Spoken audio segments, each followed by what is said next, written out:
So Dorian, when you do an incline, where do you want to bring the bar down? I mean, I see some guys bring it a little bit lower down, some guys bring it right above that, the neck. I mean, I bring it like clavicle or just below the... Could you maybe show us where you want to demonstrate on incline, or? It's a bit heavy for me.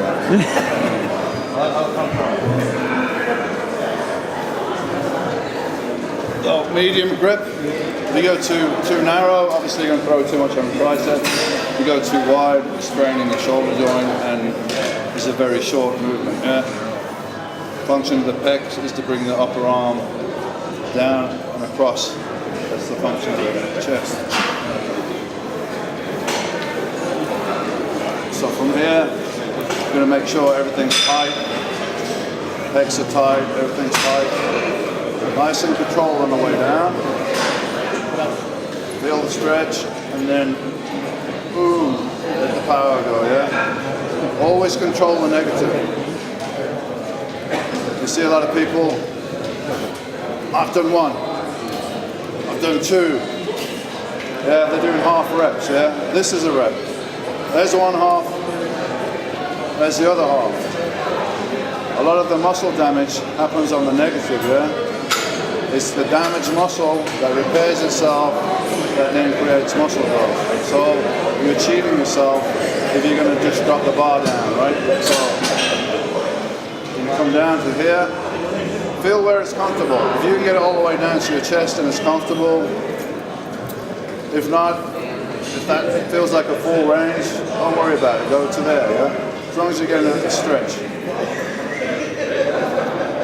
Slow negative, explode on the way up. Concentrate on pushing with your pecs.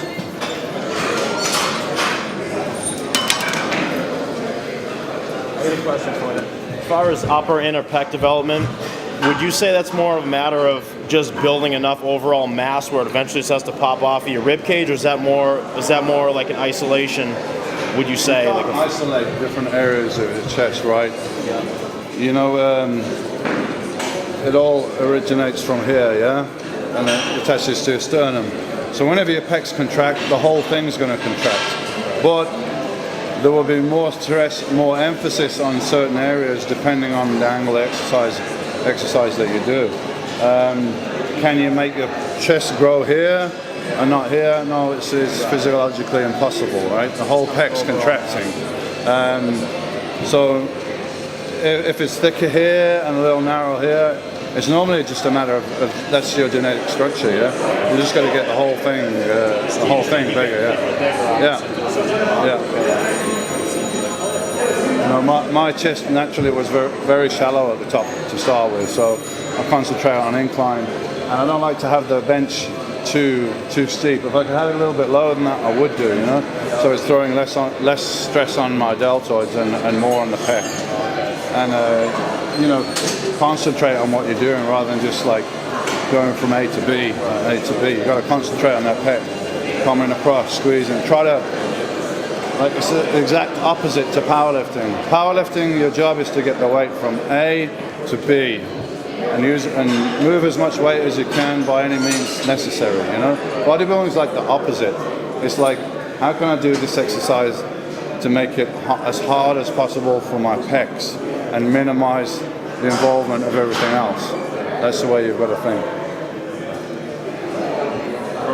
On cable crossovers, do you find that to hit different parts of your chest, you tend to do bent over as opposed to more upright? Is there a way that you prefer to do it, or do you think again? I mean, your whole pec's contracting, so it's not making a hell of a lot of difference. It's a decent isolation exercise. You know, you're not involving triceps too much, although it's still supporting. So you're isolating the pecs without too much involvement from your triceps. But would it be high on my list of things to do? Not really, you know. You're going to get much more involvement from pressing movements and dumbbell flies and stuff like that. So I do cable crossovers now just because shoulder injury prevent me from doing too much pressing. So it's like a compromise, you know. Do cable crossovers or any type of cable movement? What do you say is the best for, like, if I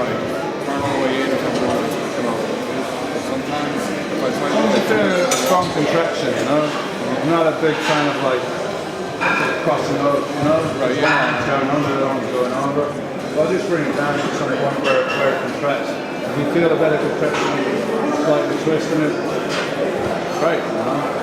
Just make sure you're going through a full range of motion and you're controlling the weight all the time. And I just try to like think of my arms as a hook, you know, that's connecting the weight to the pec. So you see a lot of people doing this. It's a pressing movement, yeah? You can do that much more effectively with a free weight. So I'm trying to think, my arms are hooked like that, it's slightly bent, almost like it's got a plaster cast on it. I can't move it. That's it. Just going to stay like that. Get to the bottom of the track, squeeze, slowly up, go like that. You know, you want to do it this angle, you want to do it this angle. Doesn't matter what angle, you know. Sometimes I notice when I'm doing incline, the very next day, I'll be more sore in my front deltoid. Is that because I'm going too wide, or is that because I'm going down too far? I mean, it could be that you're going too wide. It's most likely that the bench is also probably, the angle is too high. You know?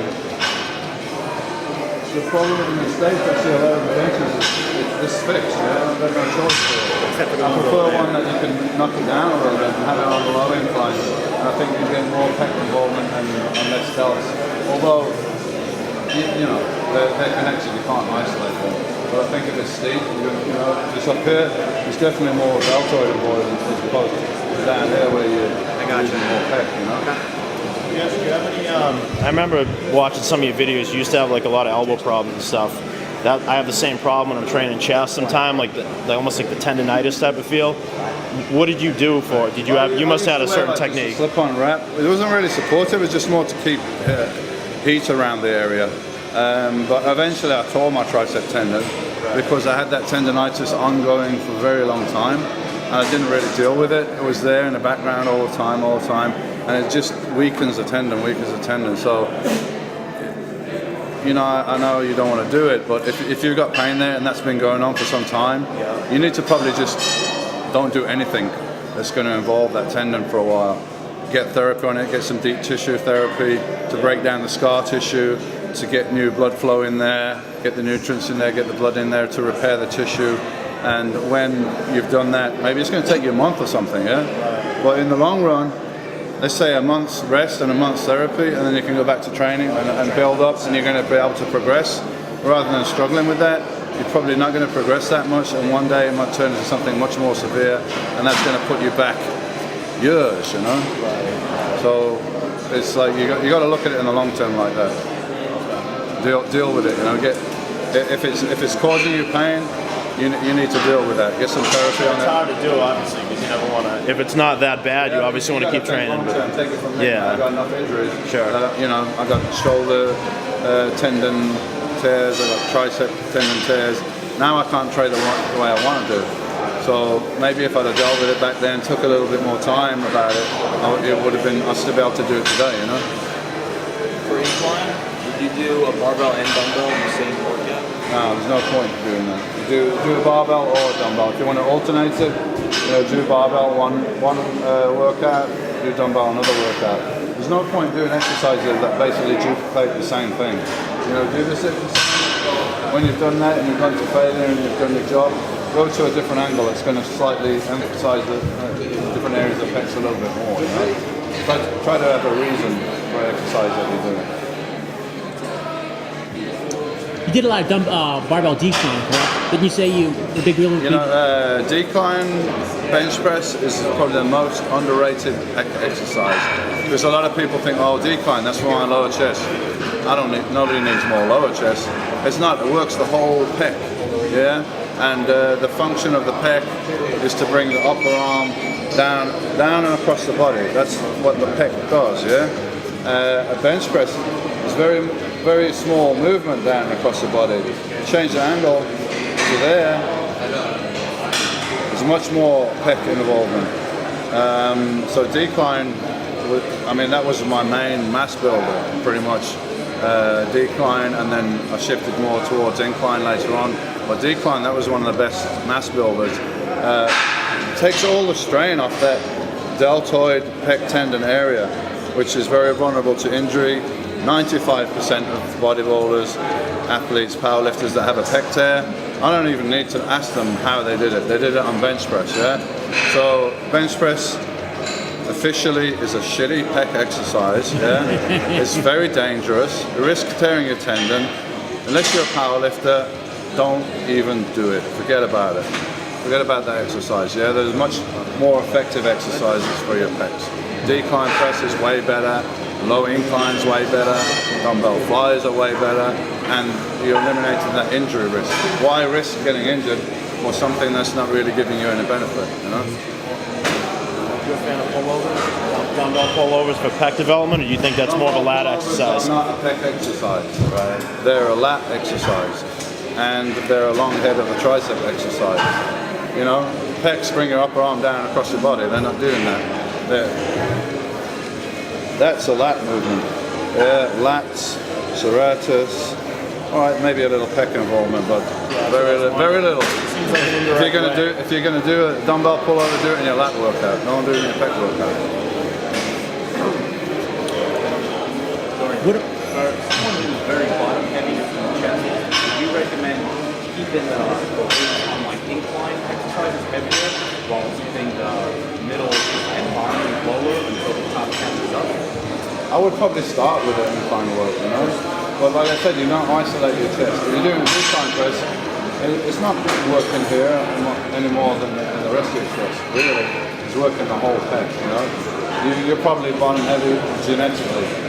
Yeah, so I would do incline, but not too high, you know.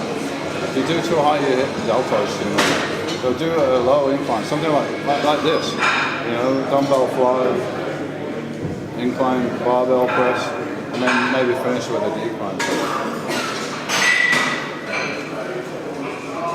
Branch, when I was in Texas, you know, Branch loves, he throws the chains on them, does dips.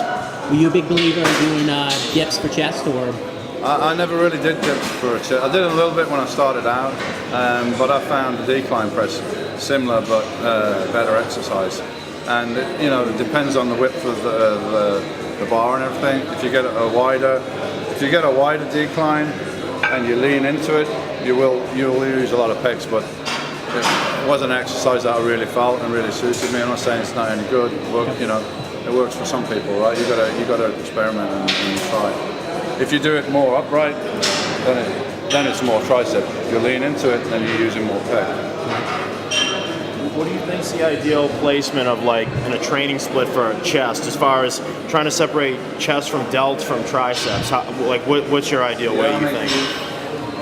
Well, however you split it, there's going to be some crossover, right? I used to do chest and biceps, and then I would do legs. Then I would take a day off. Then I would do deltoids and triceps. So there's some three or 4 days in between those workouts, you know. Stay with that split throughout your whole career, or did you ever switch it up? Which body I parts you changed things around a little bit, but the last 4 or 5 years I was competing, that was pretty much it. And it came around that I was training each body part every 6 or 7 days. It used to be 2 days in the gym, 1 day off, 2 days in the gym, 1 day off. So it's a 6-day cycle. But within that, I was flexible. It was like, you know, if I came to train something, and for some reason I wasn't feeling recovered, I would just take an extra day off, yeah? You're not getting any rewards for how often you're going to the gym, yeah? You go to the gym, if you give your body more stress or an unusual stress that it's not used to, that muscle growth is just a reaction to stress, yeah? It's your body's defensive mechanism. Oh, this guy is giving me more stress on the muscles than I can handle. I'm not used to this. So you know what? I need to build myself up a little bit more so that next time I can handle it. That's basically the process. So you go in, you're giving your muscle stress, you're damaging, you're breaking them down. Now you've got to allow enough time for that recovery process to take place before you start hitting it again. If you hit it again before it's recovered, you're just constantly breaking yourself down. There's an analogy I use sometimes. If you get a piece of it's called sandpaper over here, you know, that you rub wood with, you rub the wall. You get a piece of sandpaper and rub it on your hand like that until you start bleeding, right? You leave your hand for a few days or whatever, it's going to repair itself. And it's going to be, you know, the skin's going to come back a little thicker and a little stronger than before because it's a defensive thing, right? You know, very simple analogy, but that's like that with the muscle, right? So let's say you got this sandpaper. You did all this till it's bleeding, right? You don't leave it so long, you leave it a couple of days. It's still a bit red and not really healed up. Just breaking it down again. That you're never going to develop those calluses because all you just keep breaking down. So it's the same kind of thing, you know? Of course, if you get the sandpaper and you hardly touch yourself and you're like that, you can go and do that every day, but you're not going to develop any calluses. So in other words, you can go to the gym and piss about every day if you want to, because you've got nothing to recover from, but you're not going to get anywhere either. You find that over time, obviously I think it's a yes, but as you grow and as you get bigger, your recovery time is much, much longer, regardless of rest and food. Just as you get stronger, your overall intensity throughout a workout. Because let's say, simple things again, but just to make an example. Let's say you go to the gym, you start training, you can squat 100 pounds for 10 reps. A few years down the line, let's say, now you can now squat 400 pounds for 10 reps, right? Obviously squatting 400 pounds for 10 reps is a lot more stress on your system than squatting 100 pounds. So your muscles have got bigger and stronger, but your nervous system is still the same nervous system that you had when you was doing 100 pounds. So that's 4 more times stress that you had to deal with. So obviously it takes longer to recover from that. So actually, you know, when I started bodybuilding, there used to be a beginner's routine. Beginner's routine, 3 sets of 10 bench press. An intermediate routine, 3 sets of bench, 3 sets of incline, 3 sets of this. An advanced routine, 5 sets of this, 5 sets of this, 5 sets of this, 5 sets of this. They used to recommend the more advanced you get, the more that you do. It's the exact opposite. Yeah, it's the exact opposite. Because look at people when they go to the gym. The first year they go to the gym, it doesn't matter if they overtrain and they're training correctly. The body still adapts in that first year because it can handle that. It's not used to the stress or any kind of training. You're going to get a reaction. You're going to be able to recover from it. The bigger and stronger you get, the smarter you got to get about your training and your recovery. You know, things you used to do when you weren't so big and strong, you can't get away with it anymore. You can't recover from it anymore. Yeah, it feels like it's that you're getting older, but I guess really what it is training. You're putting more stress on there. You know, if you used to train your chest twice a week when you were a kid, when you first started and you weren't that strong, you probably get away with it. When you get bigger and stronger and more advanced, there's no way you can do that. And some people need more recovery, some people need less. How do you feel about straight sets versus, like, I'll see a ton of guys in their videos doing like a bench press, they'll rack it, and then they go straight into flies, like supersets or drop sets. I never like doing that because I think I'm dividing my focus. You know, if you're doing that, let's say you're doing that bench press, right? You're not 100% focused and committed to that. Because you know in the back of your mind you're going to go do that afterwards, yeah? So I'd rather get a set and just kill it and milk it until there's nothing left, and then rest. And you then have that mentality in the off season and in the on season. You know, the thing that gets you into shape is not doing more exercise or training faster or doing more reps per set. It's having a reduced calorie intake. That's it. You know? So training that build muscle and got it there, it's pretty much the training you've got to do to keep it there when you get